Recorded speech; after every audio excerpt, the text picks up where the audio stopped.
friend. Blink.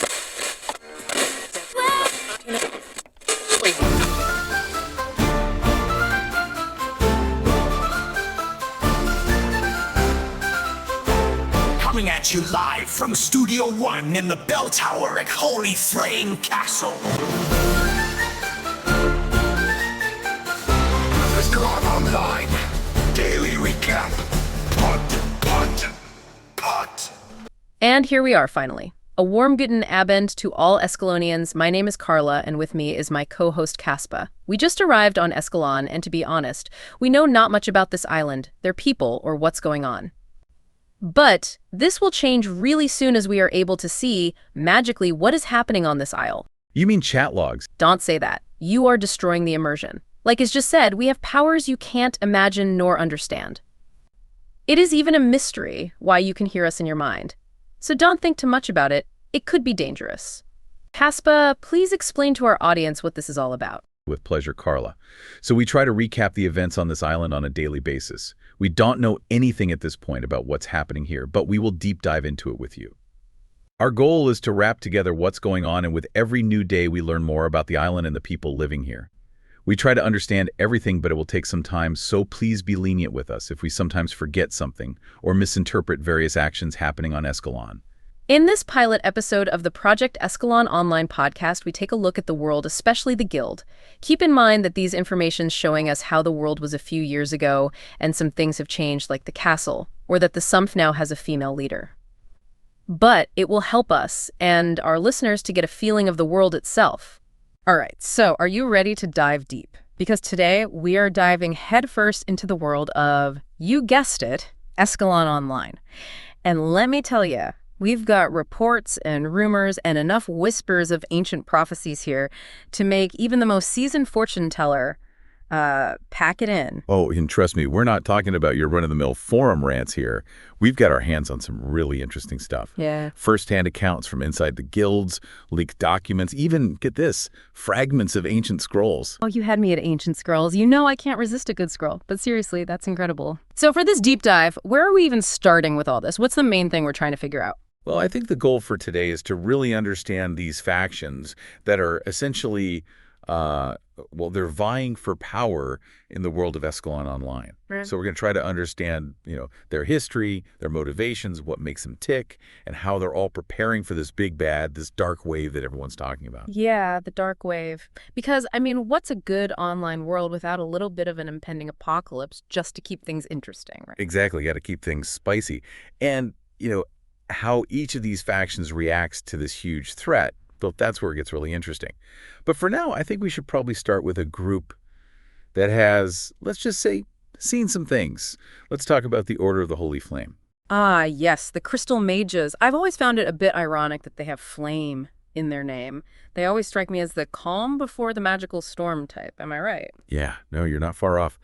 These guys and gals are like the keepers of this ancient knowledge, They wield this potent magic that they channel directly from, get this, the island's volcanic crystals. Yeah. They've been around longer than, like, any kingdom, guiding Eskalon through who knows how many crises. And yet, with all that power and experience, they got kicked out of their own volcanic fortress. Doesn't really scream Guardians of Peace, if you ask me. It's a head-scratcher, right? Yeah. Who has that much power to displace them, and what does it mean for the whole, balance of power in Eskalon? Okay, yeah, you've definitely got my attention now, that's for sure. But here's what gets me. Even though their home got, let's be honest, it got conquered, everyone still seems to respect the Order, even those shady characters everyone's always whispering about. It's kind of wild. It's their reputation. They're known for their healing arts and their crazy deep knowledge of, ancient lore. It makes them a valuable asset. Even the most ruthless, power-hungry factions wouldn't want to get on their bad side, especially with this dark wave thing looming. So they're basically the wise, wounded healer that everyone wants on speed dial just in case. But if they're truly neutral, who are they going to team up with? And more importantly, what's it going to cost? Now, those are the million-dollar questions. And it gets even more complicated when you realize their potential allies include the, how do I put this delicately? Let's just say the morally flexible Inquisition. The Inquisition. Yeah, that doesn't exactly inspire images of peaceful negotiations and compromise, does it? Sounds a bit more skip the peace talks and go straight for the smite button, don't you think? Yeah, they definitely have a more direct approach, we'll say that. See, they were founded by King Kavandos II to originally, handle magical threats, keep things under control, that sort of thing. Oh. But they've become, shall we say, a bit more hands-on, Yeah. They're basically Caldera's iron fist, enforcing their will. So much for diplomacy, you're right. But with this whole dark wave thing looming over everyone's heads, I bet even they're feeling the pressure. Oh, absolutely. This dark wave, it's something else. It's a whole different kind of threat, one that really challenges their whole way of operating. Because, how do you resolve, how do you deal with an enemy that just defies all the rules, an enemy that just, seeps into everything? It's like trying to arrest a shadow, right? Where do you even begin? Yeah. Which, speaking of being in a tough spot, makes me think about Eskalon's, shall we say, more grounded protectors. How is this whole mess affecting those poor City Watch folks? Oh, man, can you imagine trying to keep order in a city that's overflowing with refugees, where tensions are, they're high, everyone's on edge, and to top it all off, you've got this constant threat of the dark wave hanging over your head. Talking about a stressful work environment. That's like the definition of a thankless job. While the order's off meditating and the inquisitions, inquisitioning, these are the people who are actually out there dealing with everyday chaos, keeping things from falling apart. But something tells me it's about to get a whole lot harder for them. Right. And here's why. Where you find vulnerability, you also find opportunity. And that, my friend, is the perfect breeding ground for a power like the Dawn to rise. Oh, okay, finally. Now we're talking. Everyone loves a little mystery, a little intrigue, and the Dawn, well, he's got that in spades. He's like that mysterious figure in the corner of the tavern, Everyone knows of him, but no one really knows him. Everything we've gathered paints a picture of someone who's really good at playing the game. He understands how power works, and he uses it to his advantage. And he exerts his influence through these two groups, these two sides of the same coin, you could say. You've got the workers. Ah, yes, the workers. These are the folks you call when you need a problem to, let's say, disappear. Mm-hmm. Subtle, efficient, probably leave 5-star reviews if you catch my drift. Precisely. And on the other side of the coin, you have the brigands. Not exactly what you'd call subtle. Oh, yeah, walking battering rams pretty much sums it up. Subtlety is not exactly their style. But there's this one thing about these brigands, just this little detail that our sources dug up. And it's got us scratching our heads. Yeah, this little detail, it's a real head-scratcher. And it might just change everything we thought we knew about Eskalon and, well, everyone in it. Seems these brigands, the ones known for, breaking first and asking questions, never. They've taken a liking to poking around in ancient ruins. Whoa, hold on, really? That's not exactly their style, is it? I always pictured them more interested in cracking skulls than, dusting off ancient pottery. What are they even looking for in those rooms? Maybe they're starting their own museum, brigands and busts. Ah, I like it. But no, I have a feeling their motives are a little more, how do I say this, strategic. Think about it. The Order loses all that ancient knowledge, all those secrets about Eskalon's past, and suddenly the brigands are interested in ancient history. Okay, yeah.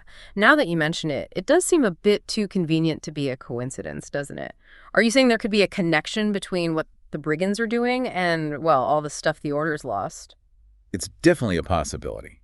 And think about what it could mean if, let's say, hypothetically, of course, the Dawn, through the brigands, managed to get his hands on the same power source as the Order. We're talking about a whole new ballgame. Whoa, okay, yeah. That changes things. Suddenly, it's not just about who's got the most swords and spells anymore. It's about who controls the source code of magic in Eskalon. But how would the Dawn even know where to start? The Order, they've been guarding those secrets for ages. Exactly. Which begs another question, doesn't it? Who else might have an idea about where to find these places, these hidden sources of power? Who else might want to see the Order out of the picture? Wait a minute, are you suggesting the Inquisition? No way. They're all about brute force, remember? Subtlety isn't exactly their strong suit. I can't see them wasting time with dusty old scrolls and ancient rituals. True. But don't forget, their whole reason for existing is to deal with magical threats. And what could be more threatening than, someone getting their hands on that kind of raw power and not knowing how to control it? So you're saying they could be looking for the same things as the brigands, each with their own agenda and no idea that the other one's doing the same thing. Yikes. That's a recipe for disaster, a magical disaster of epic proportions. And don't even get me started on the poor City Watch. They're stuck right in the middle of all this. It's a mess, that's for sure. They're dealing with a crisis on multiple fronts. Refugees, tensions boiling over, and now this potential magical arms race. Someone needs to give those folks a raise. and a vacation. Seriously. Talk about a thankless job. It's like they're trying to conduct an orchestra where everyone's playing a different tune, Yeah. and some of them are using their instruments as weapons. They're going to need a miracle to keep the city from imploding. And let's not forget about the elephant in the room, right? The dark wave, this whole power struggle. It's only making things easier for the dark wave to sweep in and, well, a divided Eskalon is a vulnerable Eskalon, wouldn't you say? Yeah, it's like that old saying, a house divided against itself. Well, you know the rest. But it does make you wonder, what if, and just hear me out on this, but what if this whole crisis is actually what it takes to bring everyone together? Stranger things have happened, right? Desperate times often call for desperate measures. The Order obviously needs allies, and the Inquisition, well, they always love a good strategic advantage. And even the Don, as ambitious as he is, even he benefits from some level of stability. So we're talking about a situation where sworn enemies might actually have to put aside their differences and, work together to fight a bigger threat. The big question is, can they get their act together before it's too late? That's the million-dollar question, isn't it? The fate of Eskalon hangs in the balance. The choices they make right now, those choices will determine whether the island goes dark or whether they rise to the challenge and face it together. Welcome back to the deep dive. It's been quite a ride, right? Ancient lore, secret plots, and now the fate of Eskalon is hanging by a thread. And as always, the future is unwritten. We've looked at the players, the stakes, the potential for, well, everything really. Alliances, double-crossing, you name it. But there's still one big question mark. What happens next? Right. And here's the really important part, the part that matters most. What are you going to do? That's right, listener, we're talking to you. What's your role in all of this? Imagine this. You're stepping off the boat, that smell of salt and spices hits you, and there it is, the bustling city of Eskalon right in front of you. What calls to you? Is it that ancient magic, the weight of a sacred oath? Or maybe, just maybe, you feel that little flicker of ambition. It's decision time. So let's lay it all out. Option 1, the Order of the Holy Flame. They've been hit hard, but they're still the keepers of ancient wisdom. They need allies, people who are ready to learn the ways of crystal magic and fight to protect their legacy. So what do you say? Are you in? Will you fight to bring back balance to Eskalon? Or maybe you're more of an action-oriented type. The Inquisition, they offer a kind of purpose, a chance to stand against the darkness, no hesitation, no second-guessing.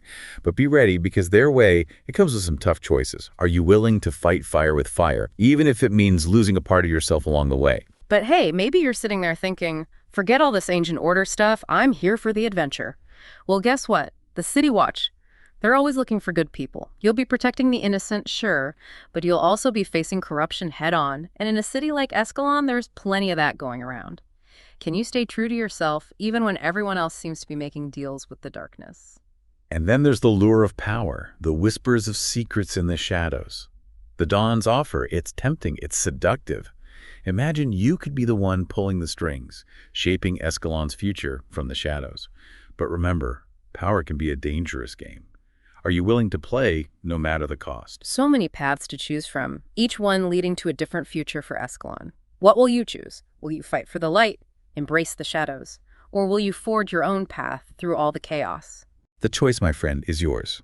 But whatever you do, choose wisely. Every action has a consequence. Every alliance, every decision, it all creates ripples. What will your legacy be? And that, my friends, brings us to the end of our deep dive into the world of Eskalon Online. We've armed you with knowledge, insights, and maybe even a few more questions than you started with. Now it's your turn. Go out there, make your mark on Eskalon, and write your own story. Until next time, keep exploring, keep asking those tough questions, and keep diving deep.